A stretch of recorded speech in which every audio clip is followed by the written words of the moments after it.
Welcome to the Parker Podcast Collection. When I found you, I saw raw, untamed power. And beyond that, something truly special.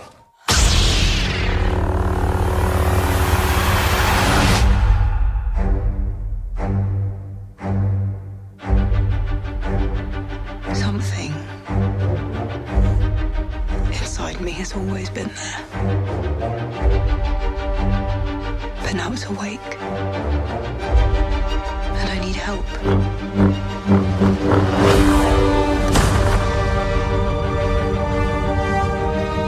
I've seen this raw strength only once before.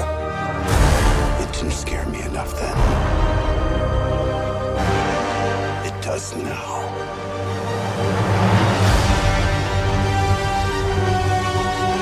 Let the past die.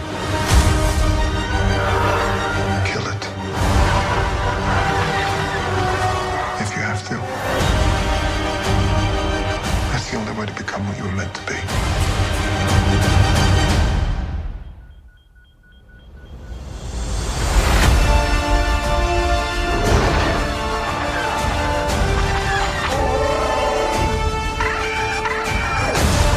We are the spark that'll light the fire that'll burn the First Order down.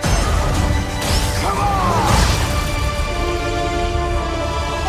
This is not going to go the way you think. Fulfill your destiny. I need someone to show me my place in all this.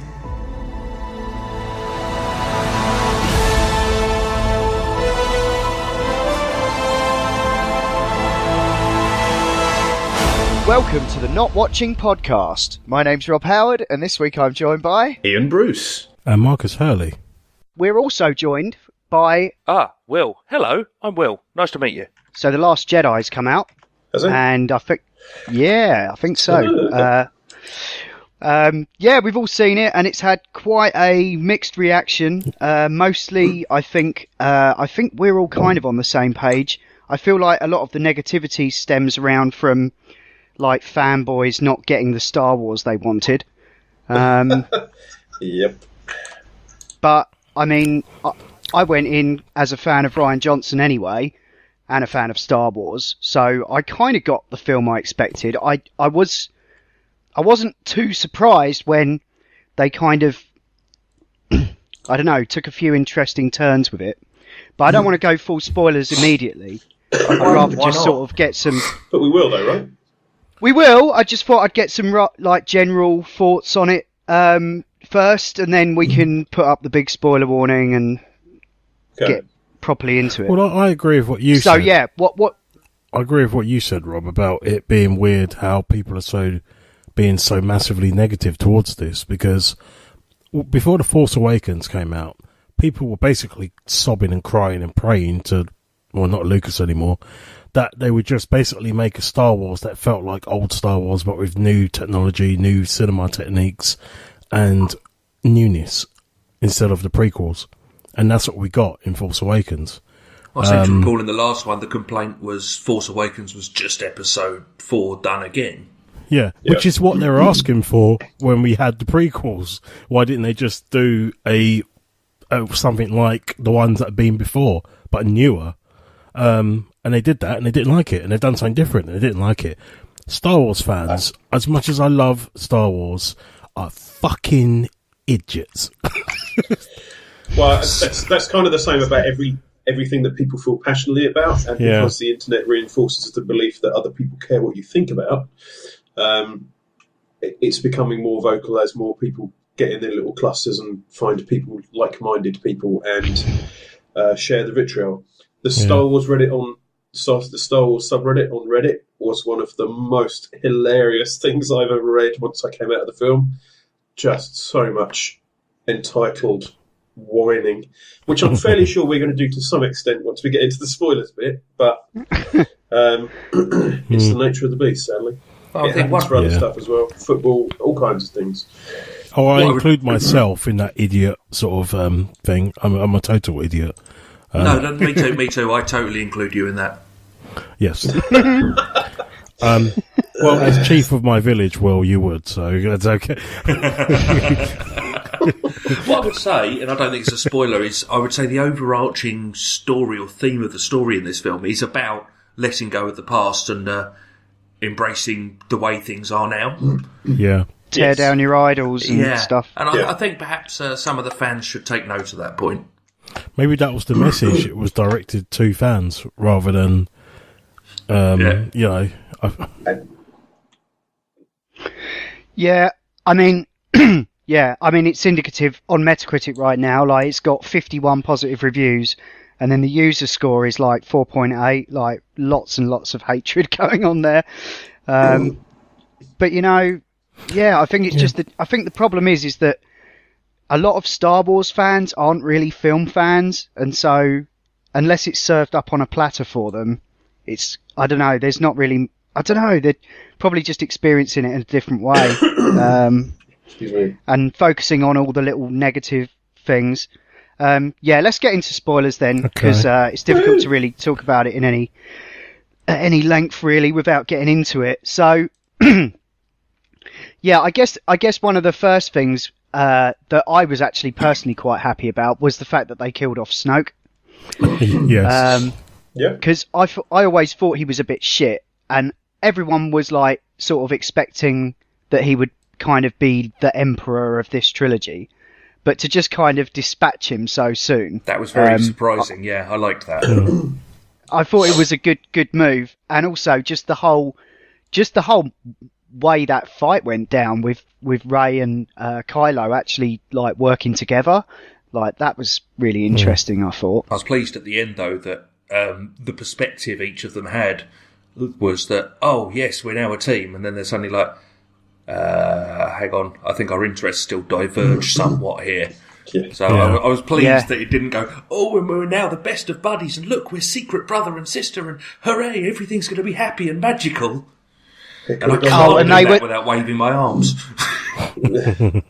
He was so teasing us though, because so many of those shots were lined up like, and you're thinking, they're brother and sister, and just to have it revealed that, you know, her parents are just nobodies. Have him, the dark side guy who's out there to manipulate, tell her that her parents were nobody, is the way I phrase that.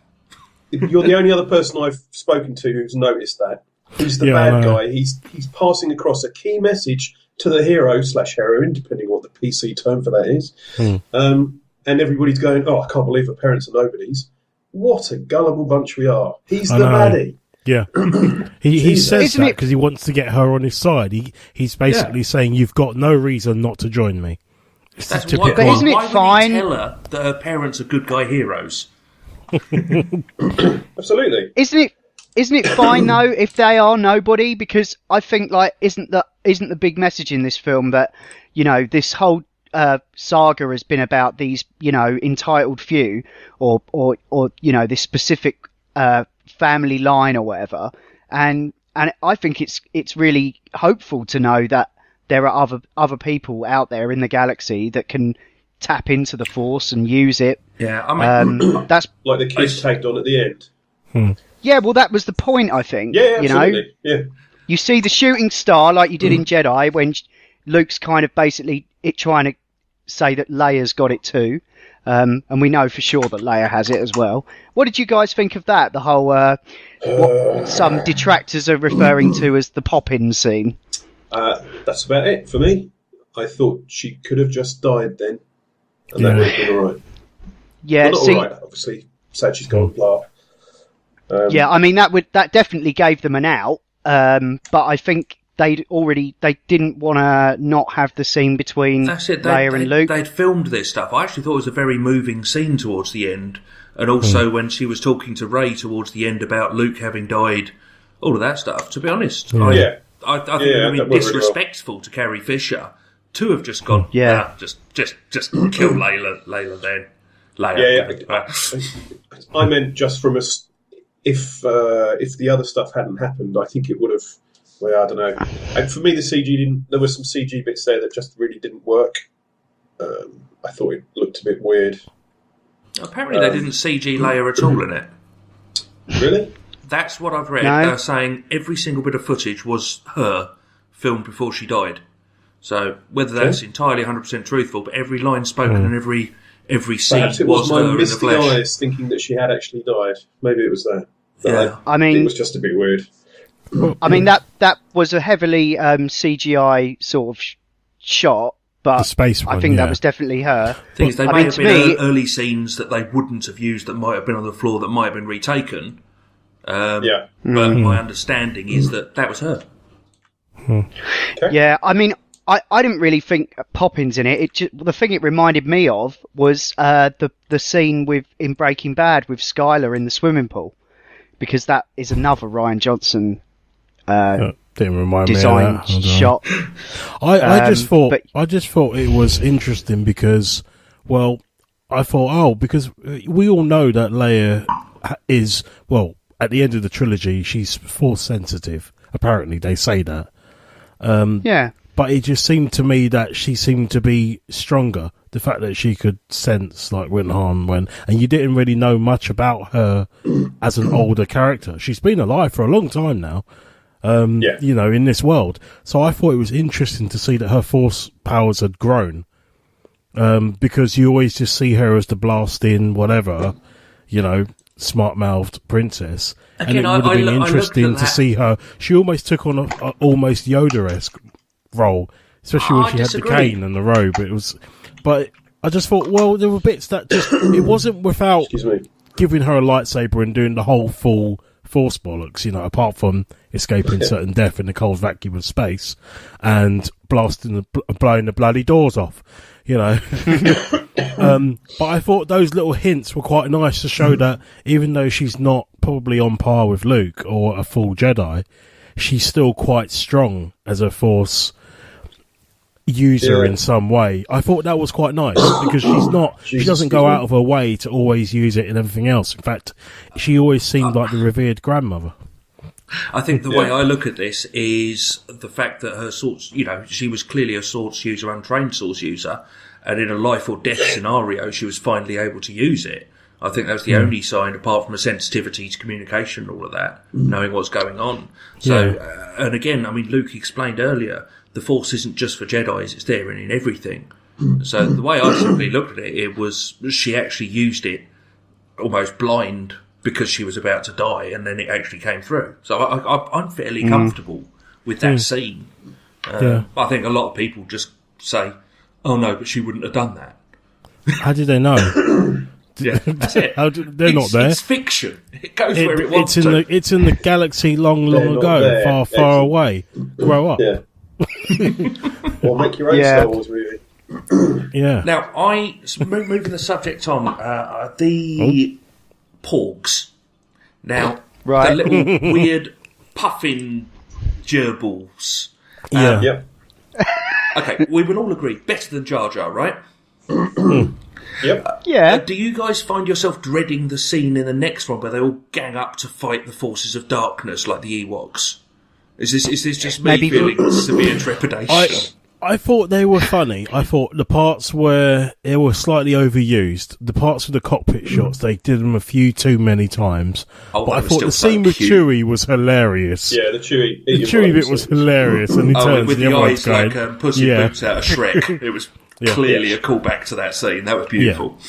It was brilliant, and you know, having them in the ship as well was reminiscent of Gremlins, sort of thing. You know, one with the lights all over them, electrical bits and all that. It was like That's old school Star Wars, where you know, Not taking yourself someone's too covered seriously. in. Yeah, but I do think they did overdo it with the screaming porgs. Like they used it like 3 times in the scene with like the Falcon. I think it was like Anyway, but it's for kids as well. That's the thing. Thank you. When we watched it, Yeah. yeah, go on. If we were 7 or 8 or 5 or 6, we'd be going, Dad, can I have a pork for Christmas? Yeah, I want a pork for Christmas. Well, I know you changed your Facebook avatar to one. Yeah. Yeah. Just thought it would be funny. I was a bit drunk at the time. Well, I'd not seen the film yet, and I literally managed to avoid any form of trailers, any clue whatsoever about what I was going in to see. So when you changed your image, I was kind of baffled, if I'm honest, but that's fine. To be honest, they've been out there in the marketing and on shop shelves and stuff for months now. So Yeah. I should have been a bit more sensitive, really, but I didn't really think that There was no Porg was a spoiler there. No, there was no spoiler there. No. That'd be like, I don't know. Apart from the Porg Jedi that turns up and... Yeah. To be honest, you say about the Porgs, like I suppose you could equate them to the Ewoks, and they're one of many parts or similarities or similar or equal. Yeah, they're the cutesy comic relief. Yeah, sorry, I'm just forgetting the word, but yeah, like parallels. They're one of many parallels that this film has to Return of the Jedi, and I kind of like the fact that he's got rid of a lot of that, like the scene with Snoke. I mean, that was just completely the scene at the end of Return of the Jedi, when he's like, "Look at your fleet," and all this, and so a lot of all of that is I feel like that's all been tidied out of the way, because people said that like Force Awakens was very similar to A New Hope. I think there was a lot of Empire in that as well. That was a very dense movie. You could almost and I say feel like there was a lot of Star Wars there. yeah. Well, yeah, but I mean, I feel like he had Abrams almost set up too many characters, because you've got the legacy characters on top, so you can kind of understand why I feel that Rian Johnson possibly didn't really know what to do with Finn. And his subplot being probably one of the weaker aspects. Absolutely, that was horrific. The casino bit didn't need to be in there. Yeah, I didn't think it was horrific. I kind of liked that it took us to another little corner of the galaxy. By the time it got into Vegas, it didn't take us to another corner. Or well, Monte Carlo. true. It didn't take us to a Star Wars place. It took us to a casino with humans walking around and a couple of people in masks. Oh, that's little, for me why it was horrific. Little Easter egg, though. Sorry, we can set aside the MacGuffinness of what are they trying to do, because actually it didn't fucking matter anyway, really. It was all just filler. But it's a Star Wars film, and really they've all had that. And also... The weird little... Sorry, this one. The weird... In the casino scene, the weird little dude inserting the coins into BB-8, that was motion captured from Mark Hamill. That was actually Mark Hamill. Oh, was it? Oh, wow. I didn't know that. Because he basically told the director, I want to do some mocap. Brilliant. And they basically said, yes, Mr. Hamill. Apparently Prince Harry and his bro William they're stormtroopers. Yeah. Apparently. Because one can, if one wants to. I'll tell you, I bloody would. Yeah, well, sorry, I've been watching the The Crown. And Edmondson as well. Yeah. That was I totally missed him. superior I casting. completely missed him. Awesome. Yeah. To be honest, whilst we're on the talking about anecdotes and stuff, some of the lines in it were absolutely brilliant. Just the dark comic relief of it was fantastic. Luke disappointed me hugely though when he was standing in front of Kylo and didn't say, "If you strike me down, I will become more powerful than you could possibly imagine." Yeah. But why he said it like Winston Churchill, I don't quite know. But he did say something similar. He wouldn't have heard Kenobi saying that to Vader anyway, because he was too far away. But fan service. Also, it's very true. to dead Kenobi. But Will, it's not instead of that, we got his version, which was the shoulder brush, which I thought was fantastic. That was class. That was I clapped. I think I clapped, didn't I? At that, I was just like, that was yes, brilliant. Oh man, awesome. Yeah, that was a lovely scene. That was an excellent scene. How do we all feel about like the whole force projection thing and the fact that it basically killed him? I'm totally. I don't know if it killed him.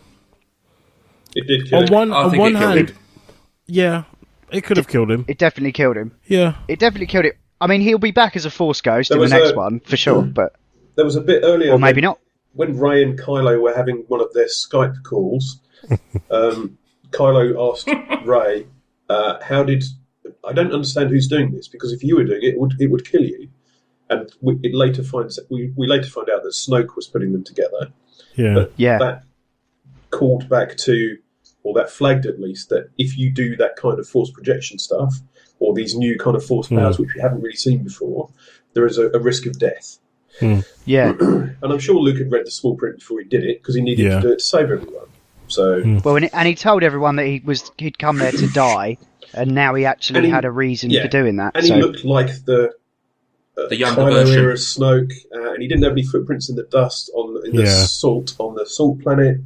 There are lots of things. It was really heavily signposted that he wasn't really there. Yeah, the bit that made me start getting suspicious was the fact that he was just avoiding every blow from Kylo's lightsaber, not a single parry connection.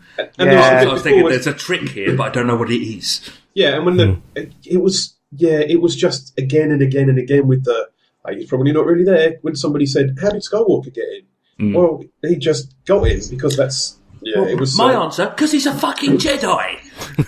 That's good enough because it's Star Wars. Yeah. But with that scene, that whole bit, I mean, I was saying about some of the bits that just made me almost laugh out loud. It was like when Snoke speaks to, oh god, I can never remember his name, Carrick or whatever his name is. Hux. Hux, that's it. When he called him and he did the whole face projection hologram, he smacks him into the ground, just drags him along, and spins him round. That was absolutely hilarious. The other bit that got me laughing was with Hux as well, was the prank phone call, basically, right towards the start. At the beginning, I'll hold. That was Do we have any thoughts on the Luke and the tapping her finger with the reed while she's discovering the Force for the first time? I loved that. I thought it was great, but again, many of the entitled believe it to be a sin. No, I thought it was fantastic. I thought it was basically a sin. I'm with you on this, Will. They need a fucking reed smacking them on the head, Shinto style. And with that, everybody listening switched off.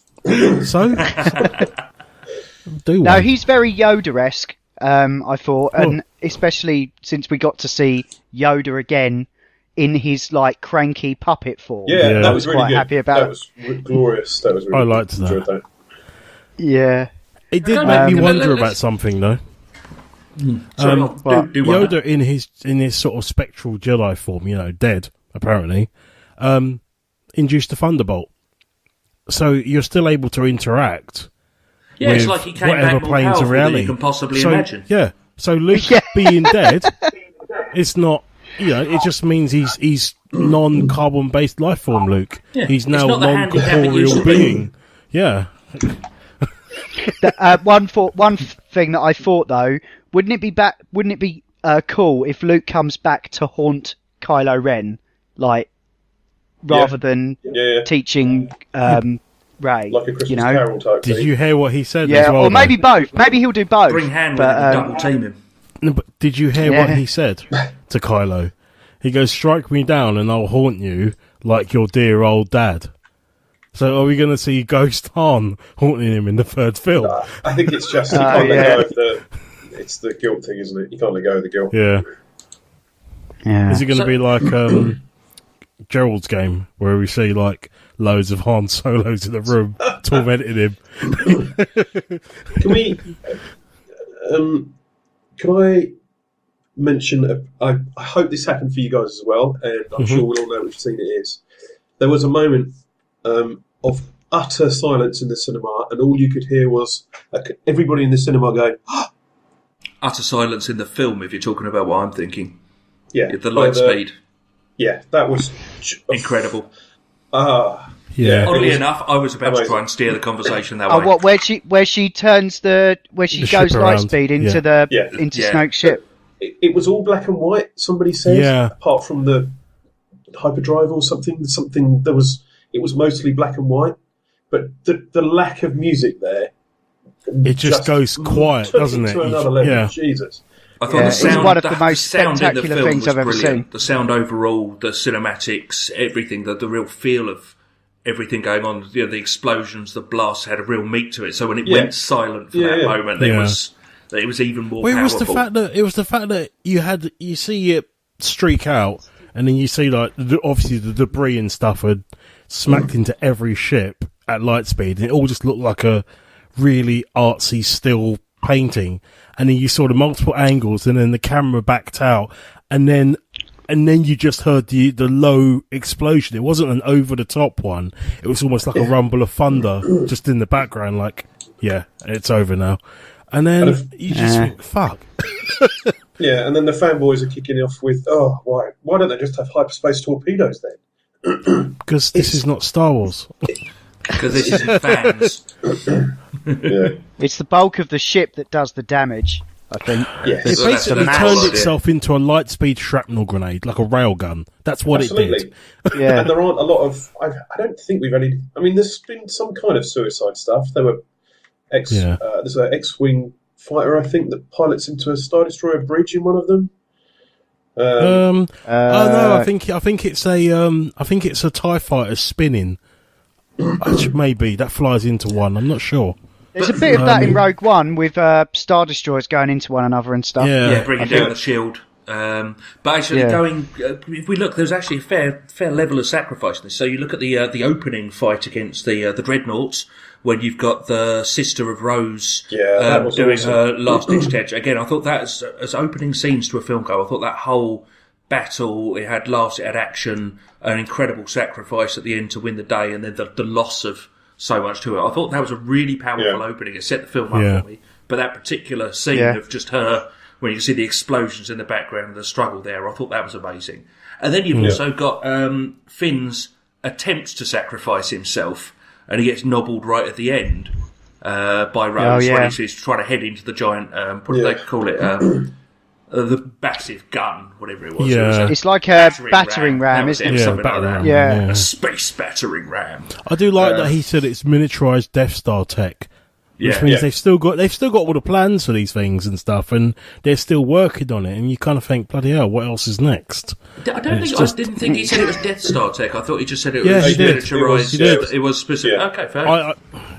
I listened out for it the second time I saw it. I was like, But it was that line. So basically, Finn's about to save the day, save Luke having to sacrifice himself, save so many people from dying, and all of that shit. And then Rose has this line about, oh no, we win not by defeating them, but by saving those we love. It's like, yeah, he was trying to do that, love.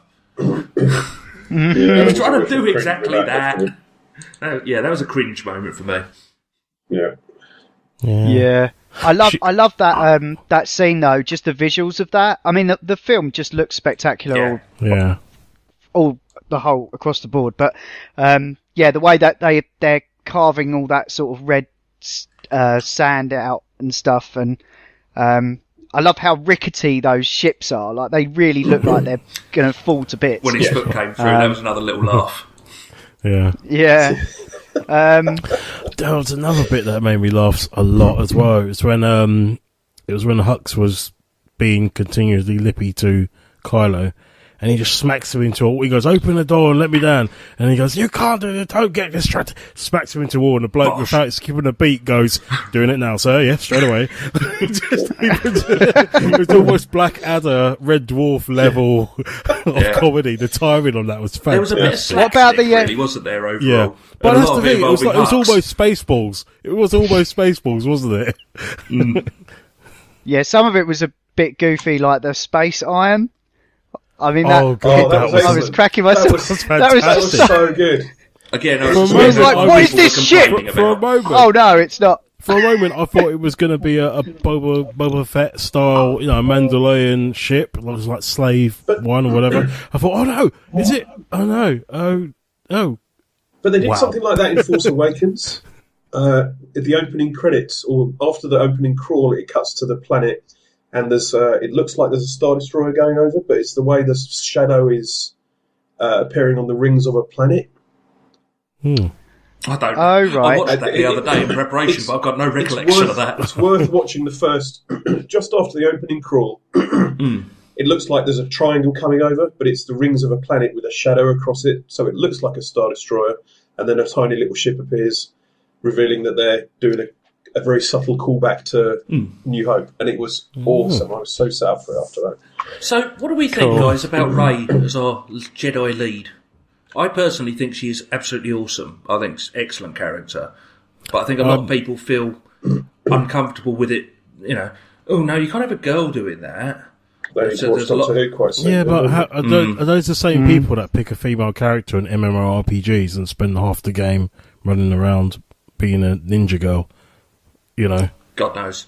At the end of the day, I like the fact that I want my daughter to watch this stuff, and I want her to see that. You look at it; the film was full of really good, strong female leads. I think Ray is awesome. Yeah, Laura Dern was cool. I think they're all doing well. I mean, even Finn with his, reduced to secondary sub-tier plot. I think he still put in as much effort as he could. He was less annoying. He was more focused. You could see he'd found his place in the Resistance, even though he'd literally just woken up from the previous film. Well, he did try and get an escape pod, to be fair, and have to get zapped by Rose. But that was the thing. It was just Well, his excuse was he wanted to go and find Ray. Yeah. So he didn't care. But she, because she's far away from here, nowhere near here. Yeah. But yeah, I thought it was really good, and I think I quite like the fact that they might be hinting at stuff, even though I did away with a lot of things. Because they changed Rey's costume so that she's all in grey. And I thought the way that they got rid of the light and dark side of the Force, she might represent something new. Sort of like the grace. All of the stuff that they said that they were going to do for Luke, she might be the representative. Because when they were doing the whole training thing, he said, you just went straight to the dark side without any fear, without even questioning it. But she didn't seem to be affected by it because it's her nature. Her nature is she gets riled up, she gets angry, but she's also relatively pure of heart, I would say, because she saved BB-8 when she didn't need to. Her character's already been shown. So the idea that she's not this holier-than-thou light side Jedi or a rage tantrum-induced, power-hungry.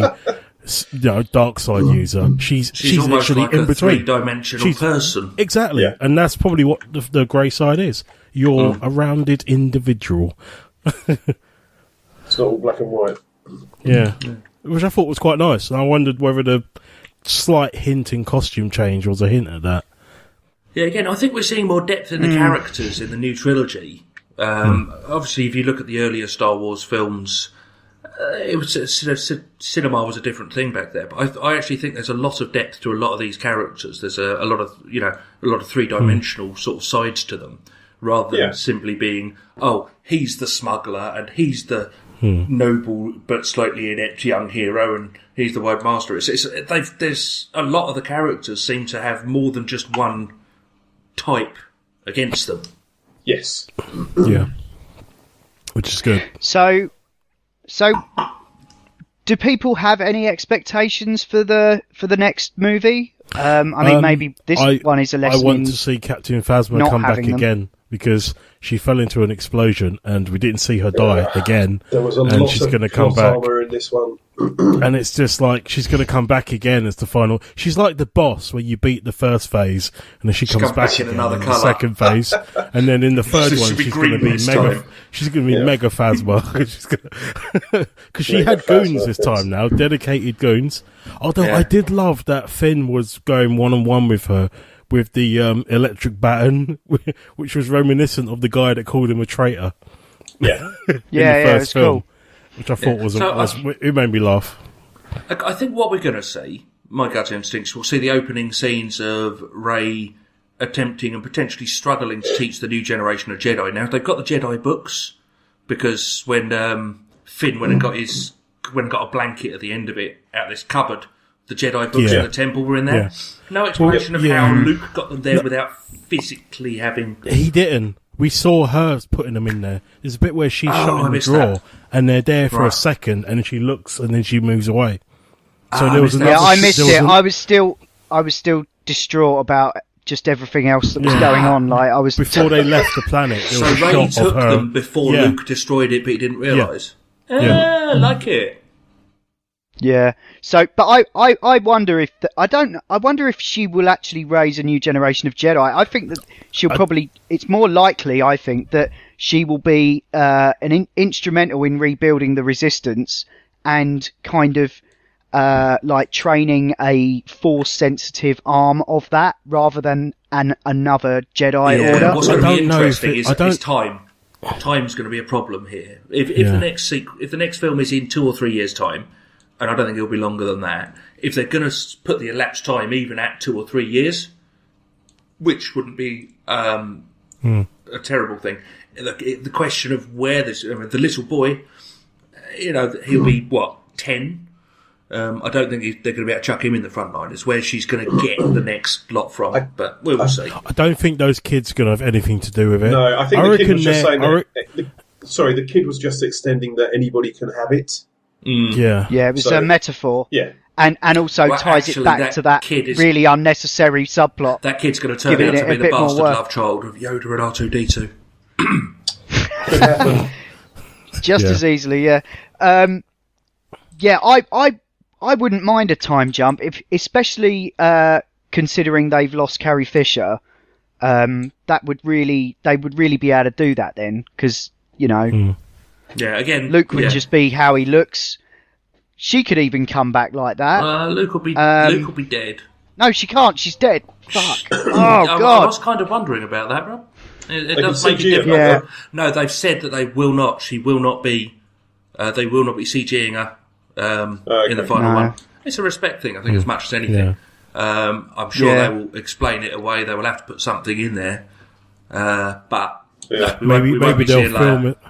Maybe they'll film a section before with her in, and then whatever. Well, they were done, asking, and then do a time jump. So, something will happen, and then they'll cause a big jump of time. Well, they were asking. They were saying that was there any footage of Leia that they could reuse, or use? And I don't think there is. They may I think simply they use go pretty down much the everything route they've got. of saying, since Leia died, this is what we've been doing.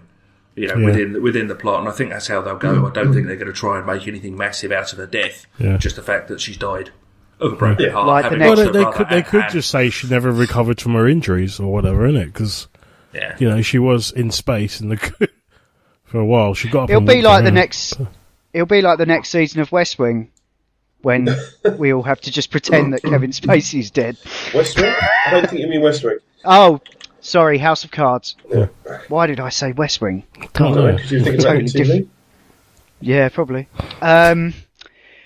Okay, so Last one. Any other thoughts about it? Yeah, Benicio del Toro. Right. Well, actually, two. Firstly, what the fuck is Kylo Ren's accent meant to be? He does lose it, doesn't he? To me, he goes between English, Irish, and then American, and just is switching between all three. So there was one part where one part where he shouted and he completely lost whatever voice he was doing. And you fucking Kylo Ren, I am. I didn't notice that. He just sounds like Adam Driver to me. Next time you listen, it'll annoy you. But it's hopping all over the place.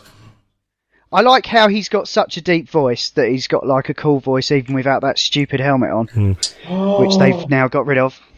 It will come back, I think. Do you reckon? Yeah. Maybe he'll get a different one. I reckon he'll get a Darth mask made. Going back to the whole Rey thing, I don't think that she's looking to train a whole bunch of Jedi. I think you have to remember she's a scavenger. She takes what she needs to survive. So I think the whole thing of her taking the books is because she still wants to find out more about herself. Because she says to Luke, the only reason why she wants to know about the Force is because she's got this thing in her that awakened. She wants to know more about it. So I think it's more just self-discovery. It's more just, these books will tell me, because Luke won't bother. He's just going to be a grumpy old sod. So I'm going to nick these books that will tell me maybe what the hell's going on. But she also suffers from a sense of responsibility. So we'll see where that forces her. Yeah, but first she'll, yeah, that's true.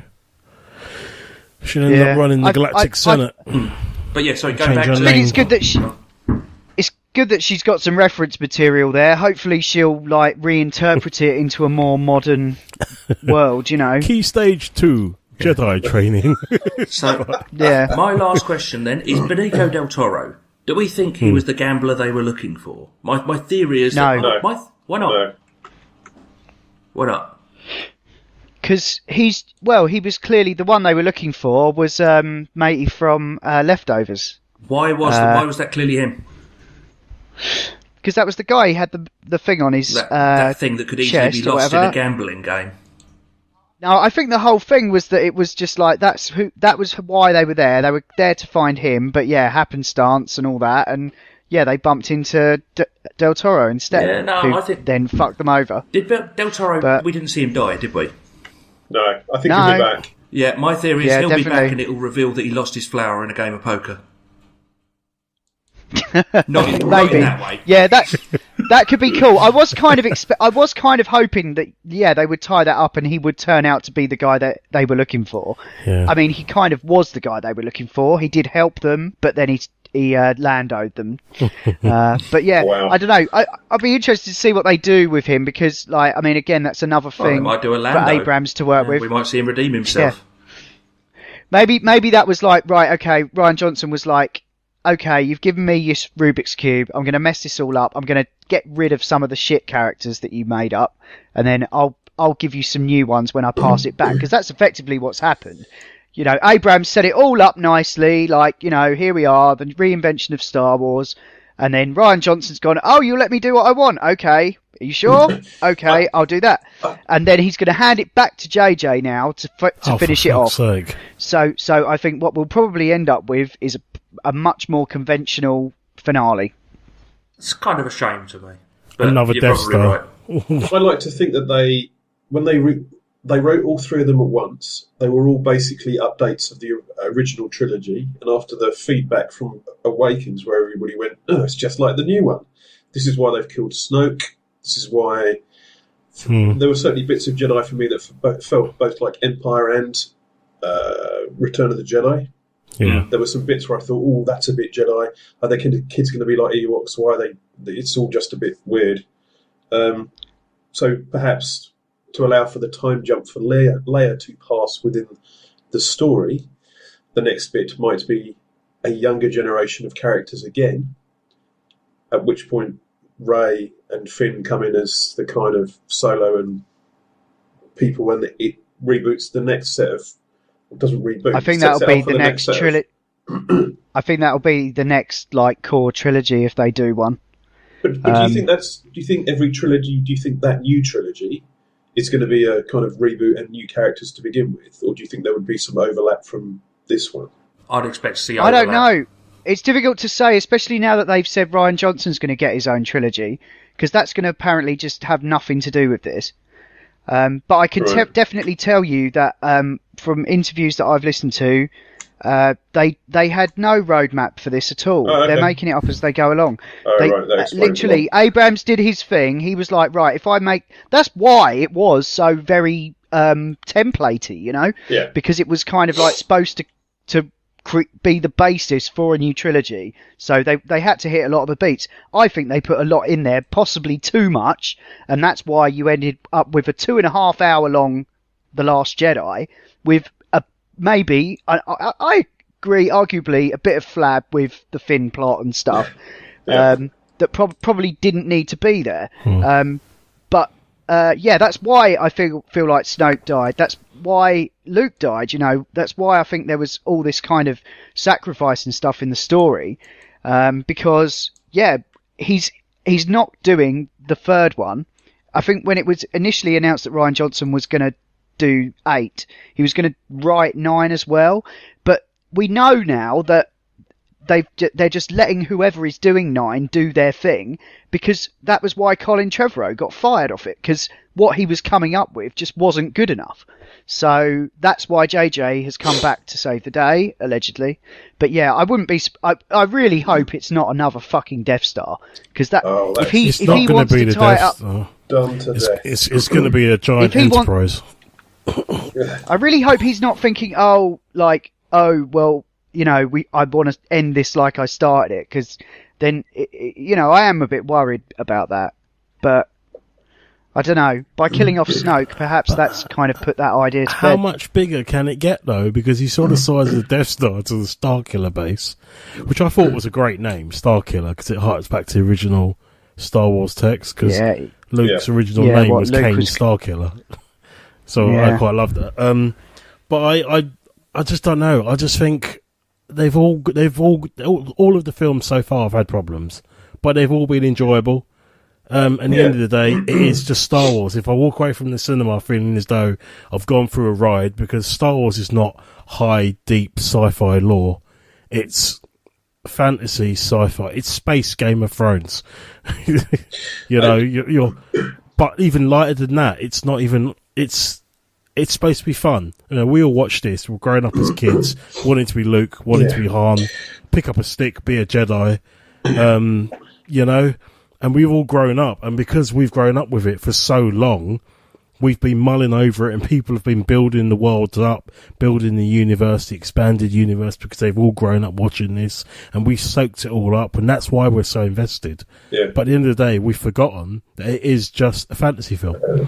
And I need to thank you, Rob, because the night before I think we were gaming the night before, and you said that you'd watched Force Awakens, and I complained that on repeat viewings it doesn't get any better, and you said something like, "Yeah, but I'm just trying to think about the good bits." And that was fresh in my head when I went into Jedi. And while there are undoubtedly weaker moments, I came out of it just focusing on the bits that I'd really enjoyed. Yeah. And I don't think I would have done that if you hadn't said that the night before. So thanks, mate. Yeah, no worries. I was just I just walked away, kind of just in massive grief. Yeah, of the death of one of the most iconic characters that I've grown up with my whole life. You after we saw Clones in Leicester Square. Hold on, guys, I just need a minute to process that. Yeah. Oh, I needed like a weekend. Yeah. And it was annoying because like I couldn't really talk to many people, and my phone's just been going nuts for the last few days as I've been like putting a few links up to things. People going, "Oh, I thought it was crap, just like the prequels." And then linking them to that brilliant article that they published on /Film, the one that says The Last Jedi doesn't care what you think about Star Wars, and that's why it's great. Yeah. There was just to wrap it up, maybe, unless anybody has anything else. I've the got shot one of thing. Luke, No, go for it. Just before Luke passed over to wherever you go when you're a Jedi and you die, there was that beautiful shot of the two suns and his silhouette. Yeah. And I found that quite moving. That was. It was almost like you realise why he'd gone there. Because you kind of think, why of all places? Because it reminded him of home. Yeah, I don't really remember it having two suns before that planet. We never saw them. That was the thing. We never saw them. And that gave me a lump in the throat, actually, just sort of watching that scene. There was my only, to be honest, of all the little bits and pieces, the only issue I had really with the film was the slow-paced escape of the rebels. It felt a bit like the O.J. Simpson car chase. Look, basic D&D rules, you have to go at the speed of the slowest member of the party. It was basically just, no, this is to extend. It felt like that was the film counter, however long. It was like a loading screen with ships moving across. Why couldn't the other one just jump ahead of them and then come back? I mean, it's Jesus. Yeah. But to be honest, if that's one of the only things that bugged me, because like I said, I had to go and watch it again. I went to see it with Adam pretty much the following day after watching it at midnight with you, Rob. Because I had to go and see it again because I thought, I don't think it was rubbish. And I didn't want to have to sit and then somehow be swayed. So I went to watch it again to cement my own thoughts and my own opinions on it. And I loved it. I thought it was really good. Now that I knew the plot, the action sequences were amazing. Some of the stuff, the part where Kylo is flying through the hangar, taking out ships, that was just jaw-dropping. And I'd forgotten about that the previous viewing because you're trying to process everything. And I love it when Poe does the hard left on the stick and the X-Wing spins round like that. Glorious to see. And then he comes back and takes out the two ships, and then it's just there were some utterly amazing sequences in that, and I loved it. So taking from that, you're right. Just look at the good parts because there are a lot. The few things about it, but then there aren't many films that don't have an element of either lull or something else that you kind of go, whatever. It's what happens in cinema. But there are a few concessions to the franchise in terms of bloat, but I don't think it distracts from what the film's about and what it set out to achieve. So basically, anyone that asked me was it any good, and the people in work, and they asked me, I said I'm not going to tell you spoilers, but I said it's worth going to see because it's different. I don't think I've ever seen a Star Wars film that's made me feel like that. It's so different from all of them. It's almost unique in its own weird way. It almost feels a bit like Rogue One, but yeah, it's just. I feel like the less baggage you have, the more you'll enjoy it. I was listening to the Five Live podcast earlier today, and there was people saying like they wasn't really into Star Wars until this one, you know. So and that's good. That's okay. Yeah, that's all right. Yeah. Yeah. Okay. I think that'll do. Cool. Most of an hour. Don't want to go quite as long as the running time for the movie itself. So I think that's a good time to leave it. I think so. Yeah. Generally, we all liked it. We all had a few reservations, but generally, I didn't. Not a bad. No, you unequivocally loved it. Yeah, great film. I thought it was really good. I think they're doing well. I'm comfortable with it. I'm just looking forward to seeing it again after Christmas because I don't know if I'll get a chance before then. Cool. This has been the Not Watching podcast in partnership with notlistening.co.uk, where you can also hear myself, Marcus and Ian talk about video games and virtual reality on the Not Playing podcast, and Adam, Ash and Will talk about all manner of funny things on the Not Listening podcast. You can email us at notwatchingpodcast@gmail.com, or you can tweet at or follow us on Twitter at notwatchingpod. You can find the show notes for this show at notlistening.co.uk, and if you're listening to us on iTunes, then please do give us a review. Anyway, that's all for now. Thanks for listening. See ya!